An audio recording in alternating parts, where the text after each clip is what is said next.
নজর কাড়া নতুন ডিজাইনে মিরপুর শেরেবাংলা জাতীয় ক্রিকেট স্টেডিয়ামে তৈরি হলো লাউঞ্জ। সাবেক ক্রিকেটাররা এখানে বসেই খেলা দেখতে পারবেন।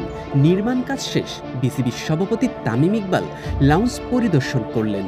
ইংল্যান্ডের ঐতিহ্যবাহী লর্ডস ক্রিকেট গ্রাউন্ডের আদলে তৈরির কথা ছিল এই ব্যালকনির, ঠিক সেভাবেই যেন তৈরি হলো। বাংলাদেশ ক্রিকেট বোর্ডের সভাপতির দায়িত্ব নেওয়ার পর একের পর এক কাজ করে প্রশংসা করাচ্ছেন বিসিবি বস তামিম ইকবাল। এর আগে ক্যাপ্টেন্স কার্ড দিয়েছেন সাবেক অধিনায়কদের, এবার সাবেক ক্রিকেটারদের জন্য নতুন এই লাউঞ্জ তৈরি করলেন।